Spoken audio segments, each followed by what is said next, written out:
right, here is the video review for MMC's U-01, or Ocular Max, I guess, U-01 STELLARUS PROMINION, their Studio Aux series. This is, of course, Star Convoy here in vehicle mode, and I mean, let's get right to it. You can see he's very big. I've zoomed out a little bit on my camera to do this. He's big. He's lighter than you would expect, and we'll talk about that a little bit over the course of the review. I said on Twitter that this feels like a little bit of a miss for MMC, and I still kind of feel that way. It's not a bad figure by any means. It's just there's a few little QC issues that other people are aware of. We'll get to when we get to robot mode. But like I said in the review for Exodus, their getaway, some of that feels like they made such a cool figure with Optus Pexus, and some really neat advancements in how they designed figures, and even in their all-in-one combined Bruticus, the same kind of deal. They've been doing some really innovative things, and so when they put out a fairly simple, I mean, it's not a super involved transformation like this, it tends to feel like a step backward. This is a solid, like again, they have some issues with the leg, the knee area, but all in all, it's a fairly solid figure. It has, just by its design, it's big, it's not heavy because it has a lot of hollow parts, and that makes some of the plastic, initially, when you first feel it, feel cheaper or flimsier, and it turns out the plastic is just as solid as it always has been. It's just it bends a little bit more than you're used to because it's a bigger part.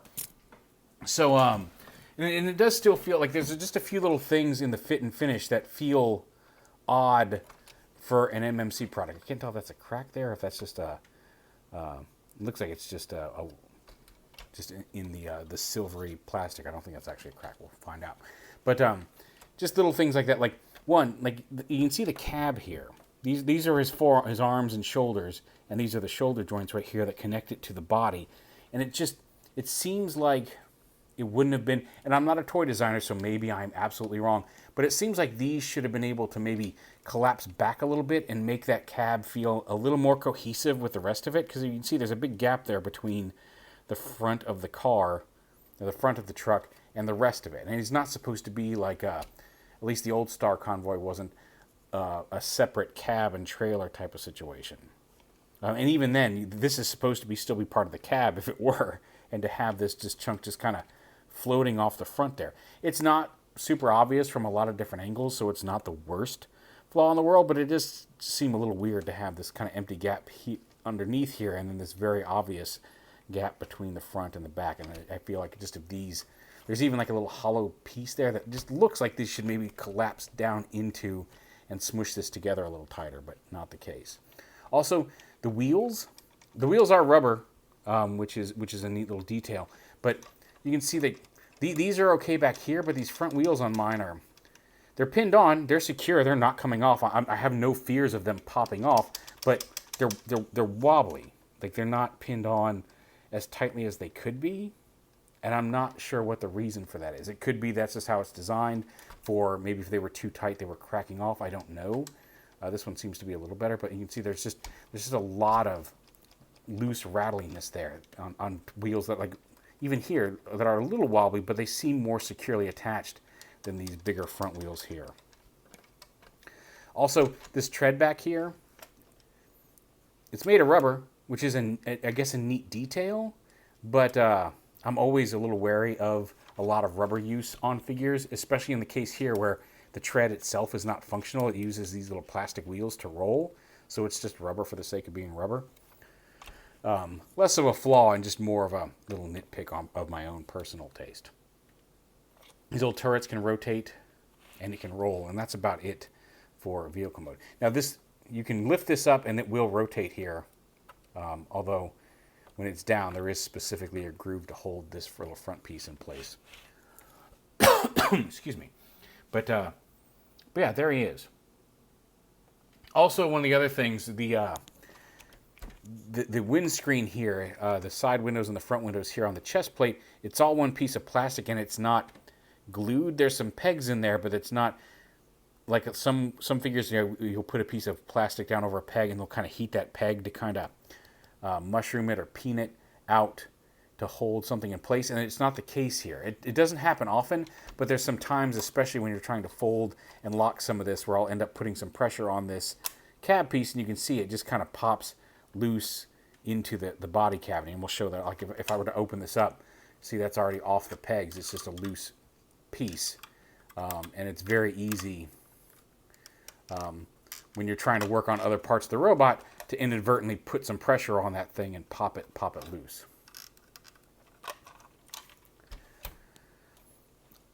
So yeah, anyway, let's go ahead and get to the transformation. I mean, like, again, it's Star Convoy in a way that you know, there's some weird, like this angle bit and the exposed feet here on the back, but I'm not going to take a huge issue with that because the original toy was like that as well. But yeah, and then also these can spread wide like that. I do wish that these, on top of being able to, and admittedly, I'm spoiled by getting the ST Commander from TFC Toys right before this.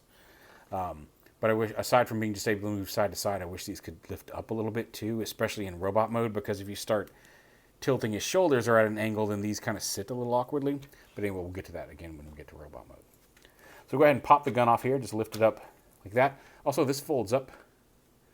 Oh, that folds up for that. Never mind. I was going to say, I don't know why it does that, but now that I showed that off, I do.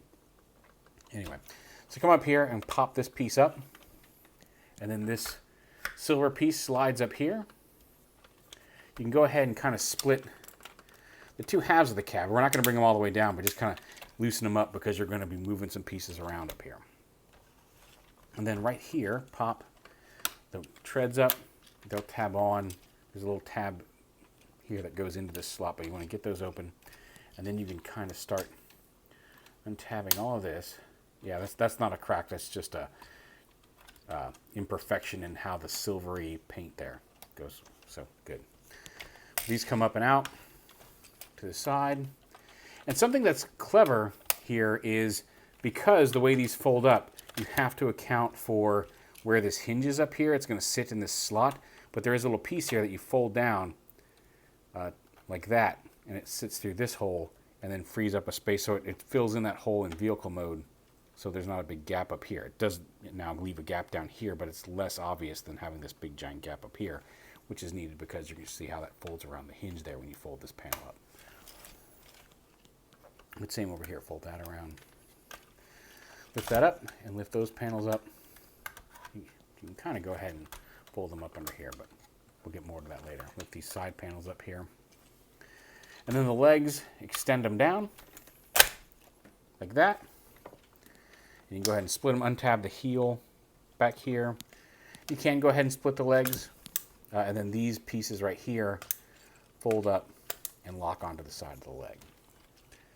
Also curious, the back of the legs, if you look, there's like a pin hinge right up here and a pin hinge right down here, but they don't do anything. Like it's just one solid piece that is pin hinged on both ends, and it looks like maybe there's supposed to be something that moves, and they do have a little bit of give there, but they're locked in place. They don't do anything, and I'm just curious as to what the point of that is. Yeah, bring those down, rotate it around at the waist. I'll go ahead and stand it up here, and you can see here's my issue. These knees don't lock in. Like even when you'll hear it click into place where it should lock, but it doesn't take much pressure to collapse them. And I've generally had to have him standing, like if I'm not in the room, I've had to lay him down because he will just collapse on his own. And you don't want a figure this big and expensive to just fall over and break. That's apparently a common issue. I've seen other people talking about it. So, and I think there's been talk. I haven't researched the issue too deeply, but it looks like there may be some replacement tabs coming for that. We'll see. So anyway, up here, lift this. We kind of bring these out a little bit more to the side. Lift this all up, and these panels unloose and come out. And you'll see, like even just transforming it, the legs are already starting to collapse again. So If I struggle with that, that's the issue. You may see me struggle with it a few times during this, but I've noted it, so you'll know. But you kind of fold these up. And then his head is sitting in here, and it can be a little bit of a, you pop this open. Actually, you want to have this turned around so you can get that more open than this. There we go. Pop that open, and you kind of finagle his head through, and you have to kind of do it because his head crest is just a smidge, it just barely fits through there, and you have to get it just right. But then open that up, close the chest back up, and again, here's another place where you might end up inadvertently putting up too much pressure there and popping that window out. And then these fold in. You can see there's a little slot up there at the top for these panels to fold in. And these outer bits can stick out a little bit because they're just going to hide here in this backpack. So you close that backpack up, and then these panels will come around, and right in the center of the wheel wells will peg on to the backpack like that. And then you can go ahead and rotate the waist back around. And then you just bring the arms down, rotate them forward. Oh, you got to unpeg the wheels here and fold them up like that, and they peg on behind the shoulder. So you just unpeg it from this tab and fold it up here like that, and bring the fold the elbows down and around like that. And rotate these guns forward. Again, you can see his legs are collapsing again. And then open up his forearms, bring out his hands, which are all fully jointed, knuckles, ball joint at the thumb. The thumb's one piece, but ball jointed, and then all the individual fingers are individually posable there. But fold that down, same over on this arm.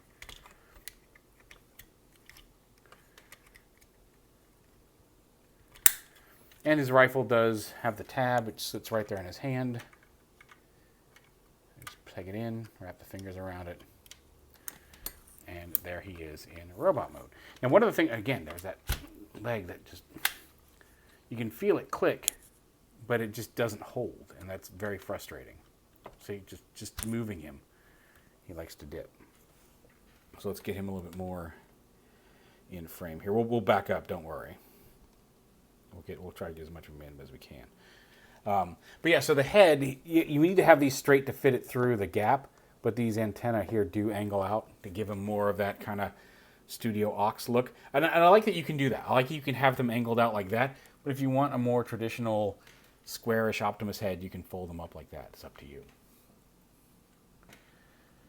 Posability is actually pretty decent. He's got ratcheting joints here, and then that shoulder joint, ratcheting, thigh swivel, dual hinged elbows, or a bicep swivel, not a thigh swivel. A hinge there. He's got wrist swivel. He's got the articulated fingers. Waist swivel. Ratcheting hips. The little thigh skirts can get out of the way. Hinge knees. I'm not sure what this is supposed to be. It looks like it may just be a screw cover. Or maybe that's some other mystical part like these pieces down here on the back of the legs. I don't know. The hinge knees. I feel like that should be moving more than that. I think there's some, yeah, there are double hinge knees. Those lower ratchets are much tougher than the upper ratchets. And he's got the toe articulation in both directions and ankle tilt there.